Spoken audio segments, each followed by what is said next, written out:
Welcome to Democrats Discuss, our monthly television show that brings you thought leaders from across Rhode Island, elected officials, and active members of the Democratic Party for in-depth discussions of some of the most important local and national issues that are facing our state and nation. My name is Joe McNamara. I am chairman of the Rhode Island Democratic Party and a state representative from District 19, representing Warwick and Cranston. Today's show, we're very excited to have two dynamic young leaders in our state's Democratic Party, Charon Rose and Anthony DeRose. And I want to start with Charon Rose.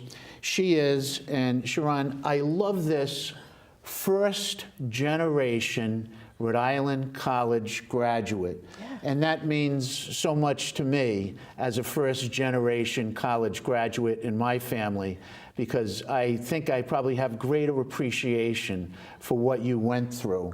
Charon is also the president of the Young Dems and director of constituent affairs for our treasurer, Seth Magaziner. In 2015, this is very impressive, she was a YWCA Woman of Achievement. She won the Woman of Achievement Award, and she was a former director of, deputy director of Mayor Elorza's successful campaign. Welcome, Charon. Anthony joins us as the LGBTQ chair of the Democratic Party's caucus, and he's the former chairman of the Young Democrats LGBT Caucus. And he has moved up a little, and he's also the national chair of the international court system. And Anthony, you can explain a little bit what that's involved later on. Sure. But I love the fact that their core mission is the getting out the LGBT vote. And how important is that? Extremely. And he's also the president of the board of the Imperial Court. Well, both of you, welcome. It's great to have some young energy here. I can feel the vibe, and it's just a great day for Democrats to discuss. And I have a question for both of you. And we'll start, ladies first. Charon, why the Democratic Party? Why is it important to you? So, to be completely honest, I am clearly a black female. I grew up extremely poor in the inner city of Providence, and for me, it was really a no-brainer. If you're poor, you're a female, and a female of color, you're automatically set up for different barriers in this world. And why would I align myself with the Republicans who are setting up those barriers for me and a lot of the people in my community? And Anthony? Very much the same thing. I come from a very middle-class family. My mom was born in Portugal and immigrated here to the United States, became a U.S. citizen, and when you talk about people who are working hard and for those who try to give best to their children to make sure that they grow up in the right way. The Democratic Party has always been there for the working class, for people, for immigrants who want to better themselves in this country. We're not sending people away. We're not shunning them. And especially as a person, as a gay man, there's no other party that is allowing me and giving me the rights to be who I want, marry and live and receive the benefits of being with someone that I love, rather than saying, no, you are not allowed here. No, you can't have the same rights I have, although the Constitution and Declaration say completely different. Yep. So. Now, years ago, I mentioned to someone, I was also involved when I was very young, probably before the Young Democrats, and I said, I think Charon, I said, well, I guess you'd call me an old Democrat.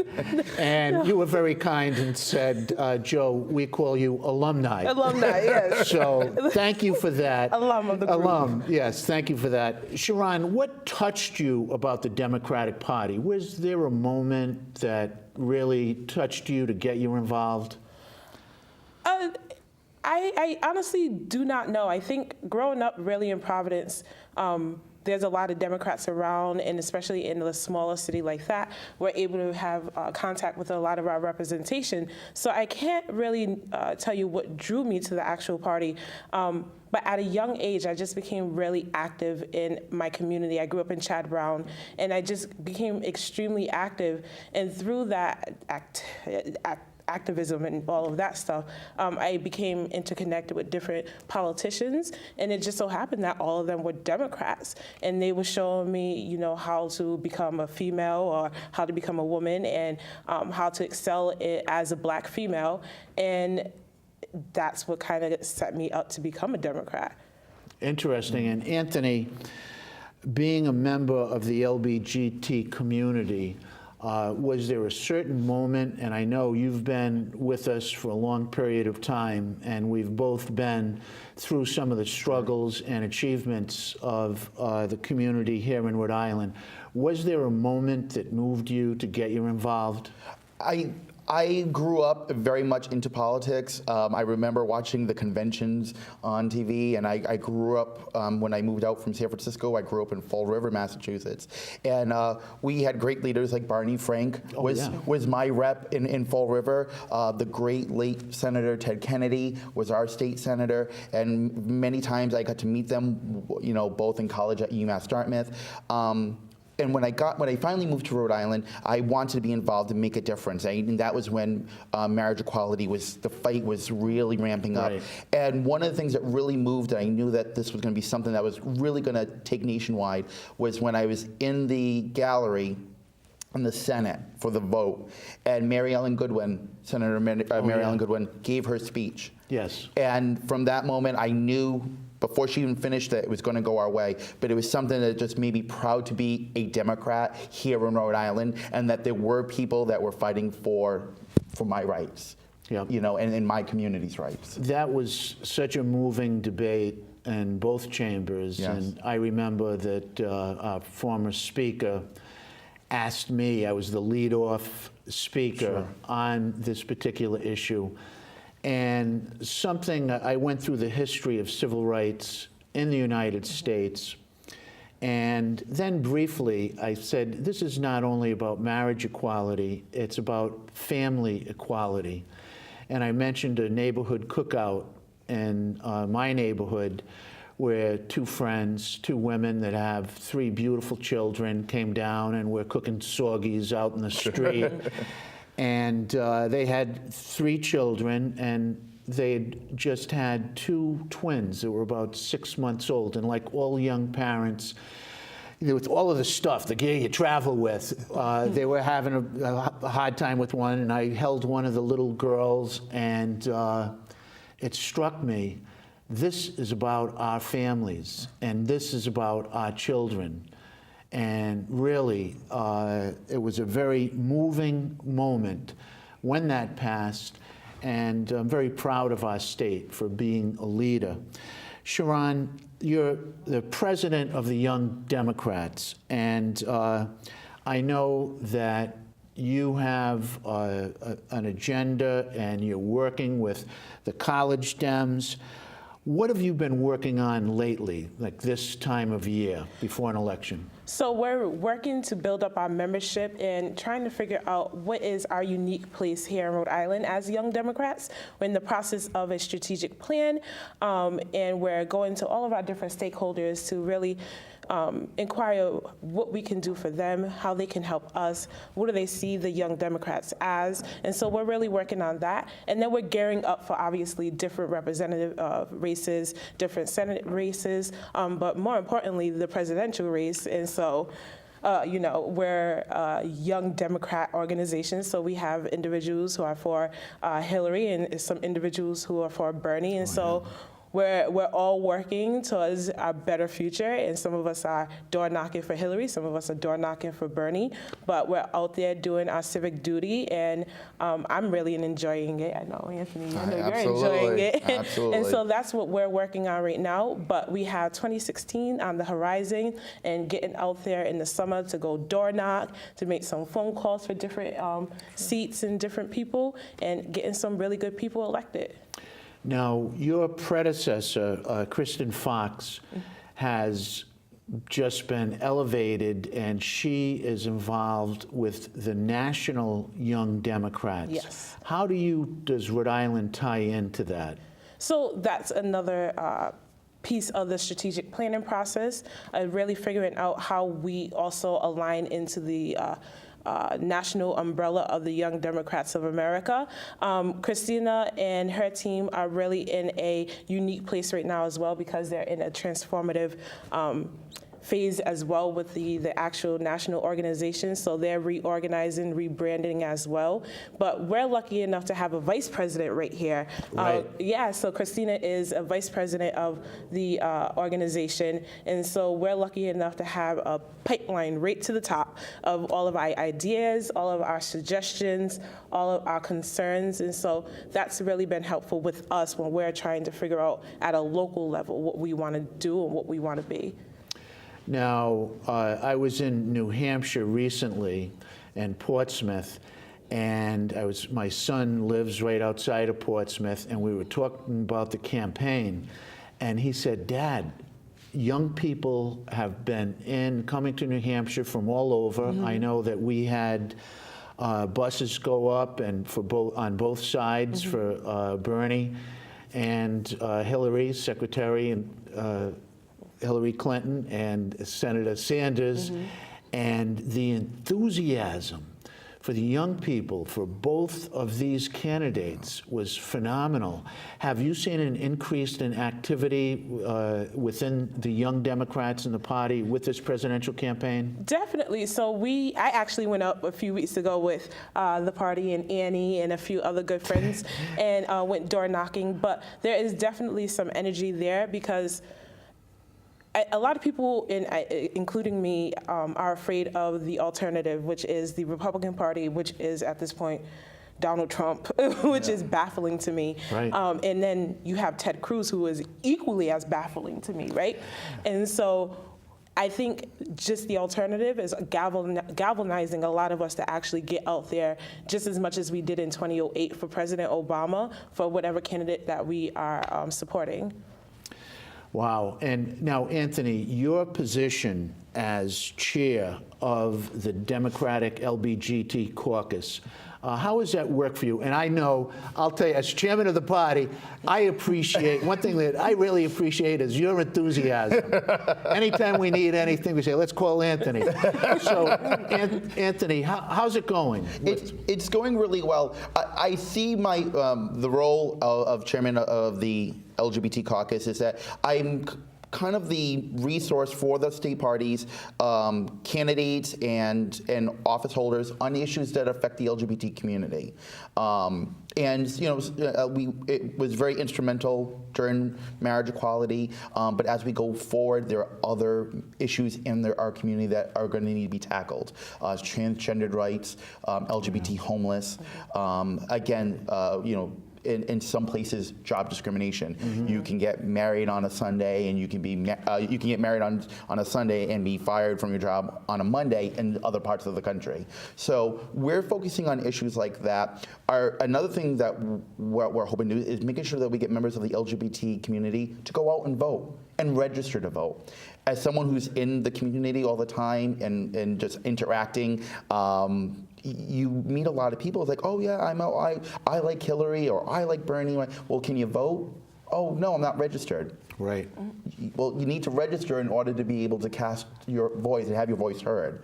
Yeah. So we're focusing a lot on that right now. And once we have a nominee, I look forward to working with that nominee's staff and helping become the LGBT state person for them to really focus on getting our community to vote and put a Democrat in the office in 2017. Great. Now, also speaking of Democrats in office, sure. Our Governor Gina Raimondo. Yes.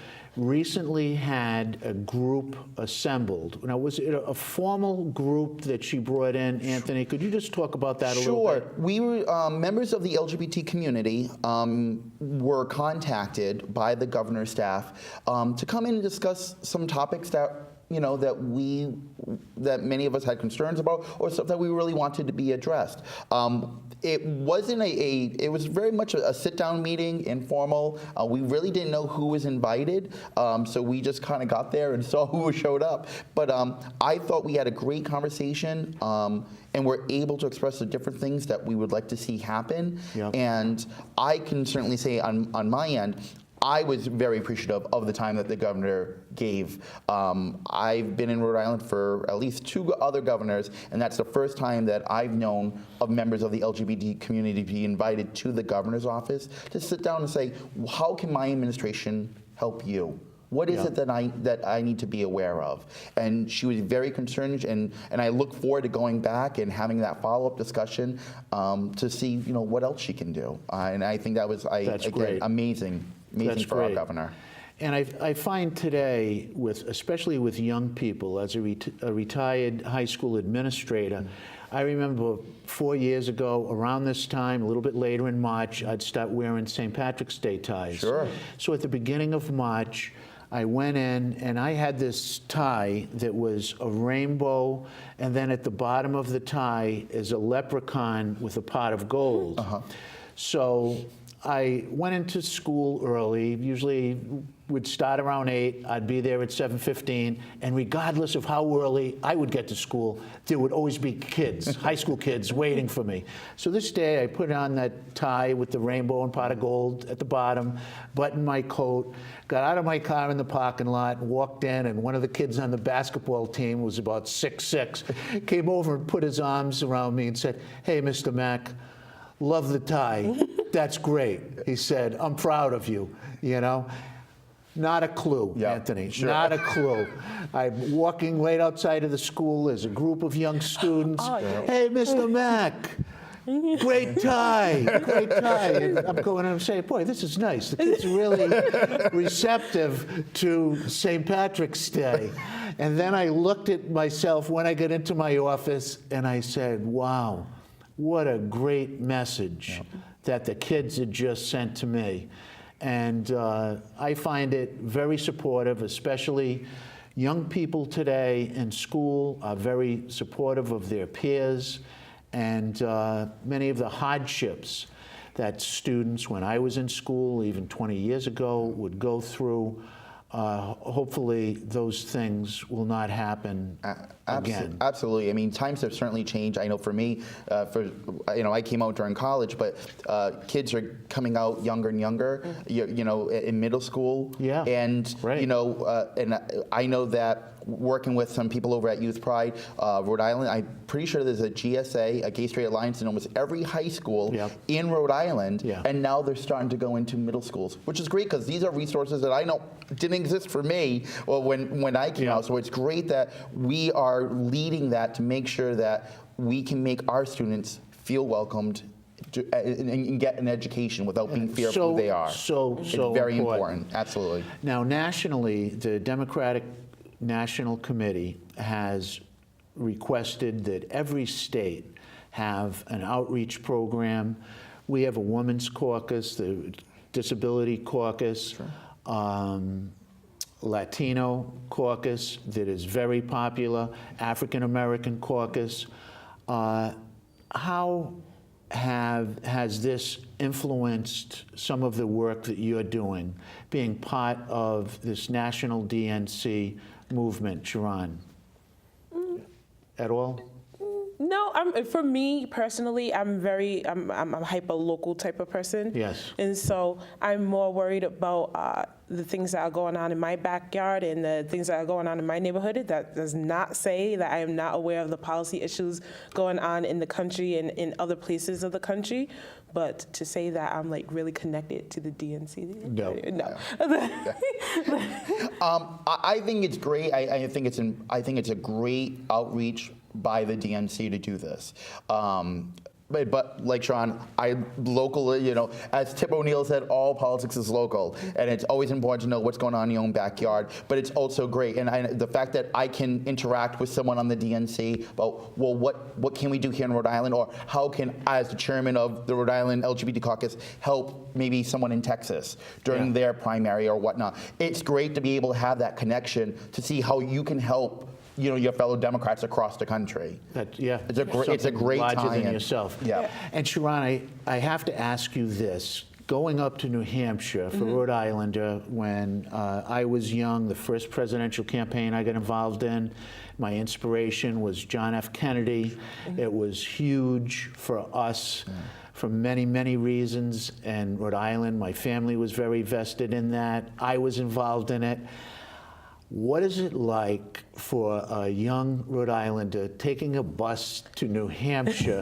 And did you door knock in New Hampshire? I did. We door knocked in Concord. I actually door knocked with the treasurer. We went up not as a part of my job, obviously, right, but separately, and we door knocked together. And I had gone up in 2008 for the president at the time, President Obama now, and it was an experience then, but as an older person and as a person who's been door knocking for now 10 years, it was a definitely special experience. It seemed like these people, even though they are bombarded with all of this politics every single day because they're the first primary of the year, they were very kind and they were very gracious, and they appreciated that we were out there doing our civic duty. And I really did enjoy that about New Hampshire. And for me, JFK is also a huge, huge motivator of mine as well. And so going up in 2008 was really, I saw a lot of JFK and President Obama. I saw a lot of myself and President Obama. And so that's what had me go up in 2008. 2016, I'm looking to continue on President Obama's legacy. And I think Hillary Clinton is that person that's going to continue in his legacy. And so I made it my business to go up there and door knock for her. Wow, what a momentous occasion that was. And Anthony, I know you've been involved in local campaigns and continue to be. Sure.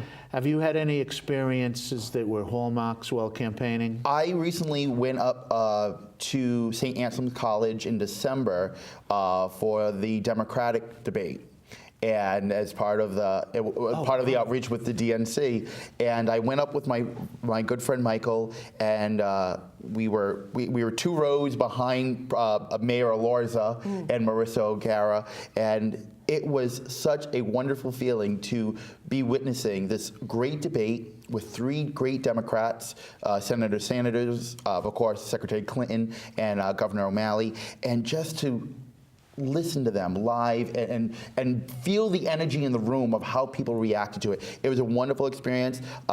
My very first time that I ever was out and about was President Clinton on his re-election campaign. Really? I was a student in high school, and he did a stop in Fall River. Wow. And it was a huge rally in John F. Kennedy Park. Wow. And just to sit there, I had my re-elect the first family button on, and there was President Clinton. And that's something that touches your life in a way where it'll never, ever be the same. I know I met President Lyndon Baines Johnson when I was 14. I was standing in the street. A friend of mine said, Joe, why don't we get a coffee before homeroom? The president motorcade is going to come by Elmwood Avenue. And I said, yeah, that sounds good. We might be a little bit late, but who cares? So we had standing out there drinking coffee, and we saw the motorcycles come down the street, and there were 2 limousines. And there were only like 15 people there. The first limousine stops, and LBJ, President Lyndon Baines Johnson, got out of the back seat. He's like 6'4", tan, and he has this great Texan accent. And he said, thank you all for coming out today. I said, thank you, Mr. President. Shook his hand. And then behind him in the other limousine was Lady Bird. Oh, wow. She got out and was just so gracious. And I remember, I was a freshman in high school, like 14. All I could think of was, this president is just like John Wayne. And Khrushchev must be shaking in his boots when he's sitting across from him, because it was the Cold War. And I'm saying, wow, he is so great, so big. And then, of course, going into school late afterwards, you know, the secretary, well, okay, Joe, I said, I just shook hands with the President of the United States. And I think the principal waived detention I would hope so. for that day. But it's just a moment where you can touch history, and it sounds like that's exactly what both of you have done, not only touched history, but helped shape it and become part of it. Do either of you, Charon, do you have anything you'd like to add before we close? Honestly, I am excited to be here, and thank you for having us here. But it's going to be a great 2016. I'm excited to get some things going. I'm excited to be door knocking for presidential candidates and local candidates, and we'll see what 2017 holds. And Anthony, I know that you have big plans. You're very active. Are there any events coming up that you would like to just mention, or anything going on? I do want to focus on the International Court System, which is the nation's oldest LGBT nonprofit organization. And we have always been very politically minded in part of our nonprofit work. And so, again, we did this program in 2012. We're bringing it back in 2016, which is a GLBT Get Out the Vote campaign. And our whole goal is that we have 68 chapters across the United States. We want each of our chapters to make sure that they're getting out into their communities and getting people registered, and make sure they know when to vote, get registered, and be aware of what's going on.